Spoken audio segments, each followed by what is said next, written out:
Olá pessoal, sejam bem-vindos. Dando continuidade aqui à nossa aula, eu vou falar com vocês agora sobre a laje. As lajes são estruturas feitas entre pavimentos, servindo como contrapiso ou teto. Geralmente elas são apoiadas em vigas e essas vigas são apoiadas nos pilares e elas são responsáveis pela distribuição da carga sobre a estrutura. Existem diversos tipos de laje e a escolha de uma delas deve ser feita de acordo com as necessidades do seu projeto e de preferência calculada pelo engenheiro civil.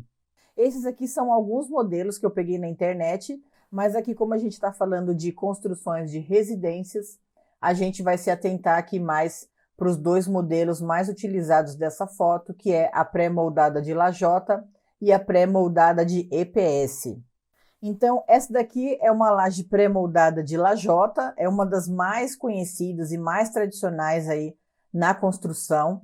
Então, você tem as lajotas de cerâmica e você tem aí as vigotas de concreto. Esse aqui também é um modelo bem conhecido e bem utilizado hoje em dia, que é a laje de EPS. Ela é feita de isopor com as vigotas. É sempre bom falar que esse EPS aqui não é aquele EPS de artesanato, não é aquele isopor que vem em caixa de produtos eletrônicos, é um isopor próprio para laje. A laje de EPS, ao meu ver, ela é muito mais interessante do que a laje de lajotas, porque além dela ser uma estrutura muito mais leve, né, você também tem um ganho aí na parte térmica da sua casa. A casa ela vai ficar muito mais fresquinha aí embaixo do que uma laje de cerâmica se ela estiver em contato direto com o sol. Uma laje, gente, ela é resistente o bastante para aguentar desde uma caixa d'água, telhados, outra casa por cima e até estacionamentos e apartamentos, desde que a laje seja corretamente dimensionada pelo engenheiro calculista. Aqui a gente está vendo um radier. É considerado também um tipo de laje e também é considerado um tipo de fundação. Mas o radier é como se ele fosse uma laje feita diretamente sobre a terra. E aí ela é dimensionada, né, para aguentar o peso da estrutura. Então, quando você faz radier, você não tem aquelas estacas e aquelas brocas perfurantes lá 3, 4 metros para baixo da terra. Você faz essa estrutura acima da terra e daí para cima que você vai construir a sua casa. Então aqui a gente está vendo um modelo de laje pré-moldada ou treliçada, como também é conhecida, que são os modelos mais comuns feitos nas residências. Esse tipo de laje ele pode ser aplicado em vãos, claro que com apoios na parte de baixo, de até 12 metros. A resistência da laje vem das vigotas de concreto armado, né, que elas são essas estruturas aí que a gente está vendo, que aí no desenho está sendo chamado de trilho. Quanto maior é a altura da vigota, maior é a resistência da laje. Aqui, ó, a gente consegue ver do lado esquerdo que a gente tem uma viga, a gente tem os pilares, a gente tem toda a parte de conduíte, tubulação, a gente tem uma malha de aço, depois que você monta as vigotas e coloca a lajota, né, ou o EPS, você vai colocar uma malha de aço aí, especificada pelo seu engenheiro. Você tem que fazer também toda uma caixaria em volta dessa laje que vai ser preenchida com concreto, para que quando você encha o concreto ele não vaze para lugar nenhum. E na parte de baixo, óbvio, você vai precisar fazer as escoras. Só lembrando que essas escoras precisam ser feitas de 1 em 1 metro, com pontaletes de eucalipto ou com aquelas estruturas metálicas próprias para segurar a estrutura aí da laje quando você vai encher. Você pode tanto comprar esses pontaletes de eucalipto, como você pode alugar essa estrutura metálica que fica aí na parte de baixo. E aí, com o apoio de madeiras, você vai fazer todo esse apoio dessa laje para que quando você encha com concreto na parte de cima, essa laje na parte de baixo ela não ceda. Em residências, as vigotas mais utilizadas têm 8, 12 e 16 centímetros de altura. A 8 ela é chamada de H8. H8 ela é usada para lajes de cobertura. A H12 elas são utilizadas para piso e a H16 elas são utilizadas para vãos maiores. A laje H8 ela é considerada uma laje de forro. Ela só pode ser utilizada em vãos pequenos e ela suporta somente o peso do telhado, da caixa d'água e pessoas fazendo a manutenção. não é uma laje para você bater e depois você fazer uma área de churrasqueira lá em cima e ficar andando um monte de gente. Já a laje H12, ela é utilizada mais para sobrados.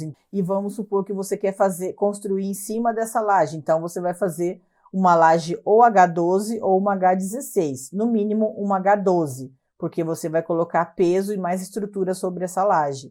E a H16, ela é mais recomendada para vãos muito largos ou para situações de sobrecarga, como depósitos e mezaninos. E aí, gente, vocês conseguem ver que antes de concretar a laje, você precisa estar com todas as tubulações, conduítes, tudo preparado, já tudo fechadinho. Quando o caminhão chegue com a bomba para encher a sua laje, isso tudo já precisa estar passado, porque depois da laje concretada, você não pode mais cortar a laje.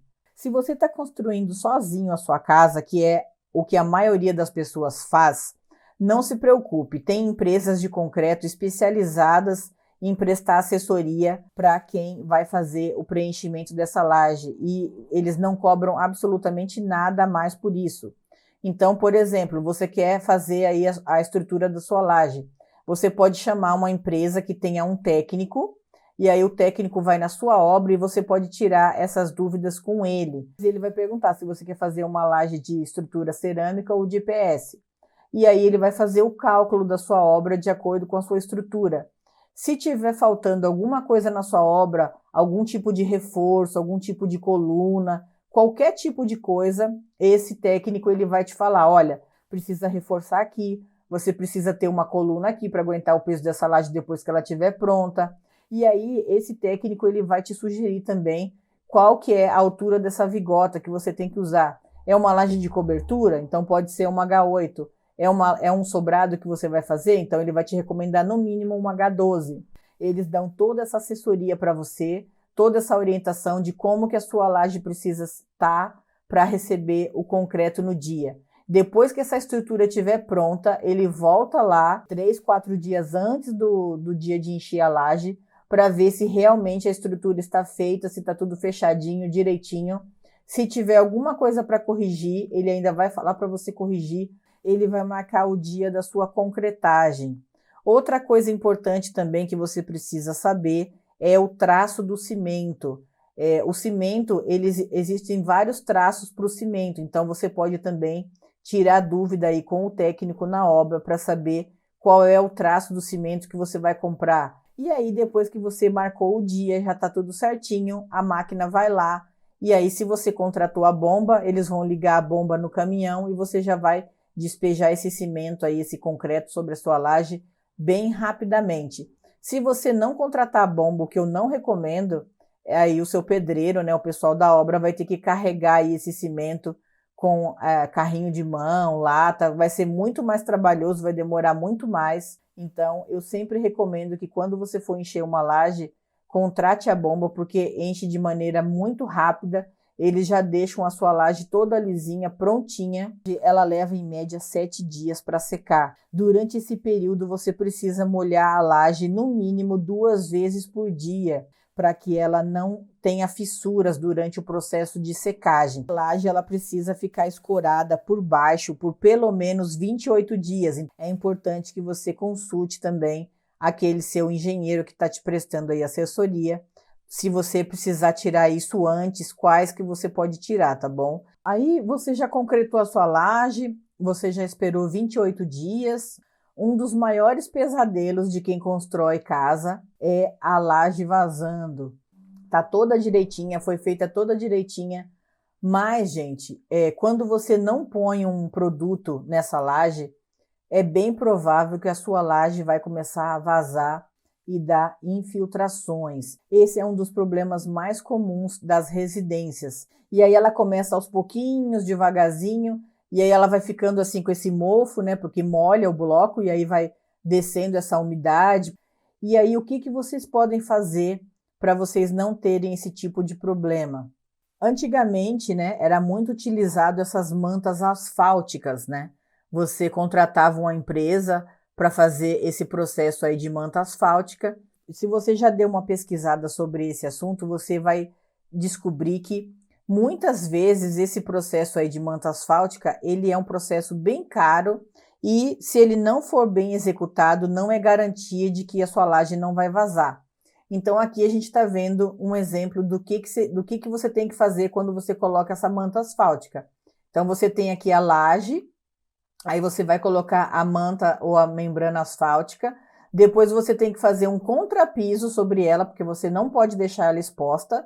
Depois do contrapiso você é obrigado a colocar um revestimento, e aí você tem que pedir para Deus para esse negócio não vazar, né? Porque se foi mal feito, se foi mal colado em alguma parte, você provavelmente gastou todo esse dinheiro à toa. Eu, sinceramente, eu não recomendo, principalmente se você aí tiver curto de grana. Existem outras coisas que você pode fazer. E aí pode ser que você vai falar para mim, ah, Renata, mas tem que fazer um telhado. Como que vai fazer uma laje e não vai colocar um telhado? Você pode também colocar um telhado aí sobre a sua laje, só que só o telhado não é garantia de que a sua laje não vai vazar. Além do mais, gente, fazer um telhado é muito caro. E outra, se você optar por esse tipo de cobertura, é bem importante que você coloque essa manta por debaixo do seu telhado. Inclusive, lá naquela minha primeira casa, foi feito um telhado dessa forma aqui que vocês estão vendo. E na época, né, o engenheiro ele não colocou nenhuma manta por baixo desse telhado. Com o passar do tempo, vai caindo folha, vai caindo sujeira, e a tendência natural é que essa sujeira fique lá paradinha na telha, e quando chove, a água ela não consegue descer, né? E aí ela acaba voltando e ela começa a pingar dentro de casa. Se você tem a laje, ela vai pingar na sua laje, e da sua laje, consequentemente, ela vai pingar no seu forro de gesso em algum lugar, e isso vai começar a dar problema. Então, telhado não é sinônimo de não vazamento. Então, se você vai optar por fazer um telhado, você precisa colocar esse tipo de manta aqui, que é uma manta própria para telhado. Então, você vai colocar as ripas, você vai colocar essa manta e depois você vai vir colocando o telhado por cima, tá bom?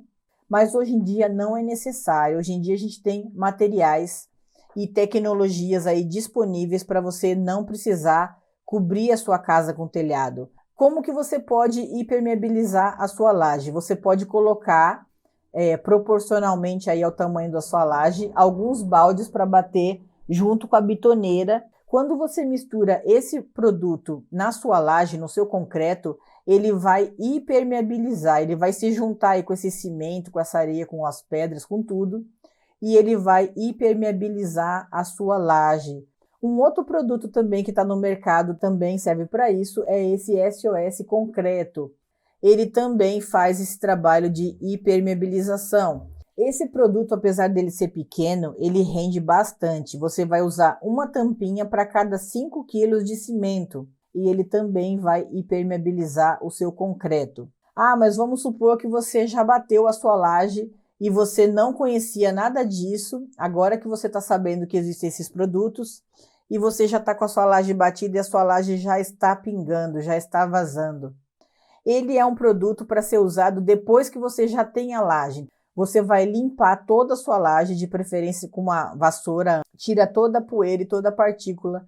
Depois você vai lavar essa sua laje, de preferência com uma VAP, né, que é aquela lavadora de alta pressão, para você tirar todo o limo, se tiver sujeira. Então, depois que a sua laje estiver toda limpinha, todos os buracos estão fechados, você pode aplicar esse produto aí. Nas quinas, é recomendável que você coloque uma manta. Então, você vai passar o produto, vai colocar uma manta própria para a quina, e aí você vai passar o produto por cima. Depois que você fizer isso, com um rolo, você pode passar o produto em toda a sua laje, e aí você precisa dar pelo menos 2 demãos. Mas como eu já falei para vocês, se vocês não fizerem nenhum tipo de impermeabilização na laje de vocês, é bem provável que você vai ter problema o resto da sua vida. Tem centenas de vídeos no YouTube falando sobre esses produtos aí, vocês podem pesquisar mais.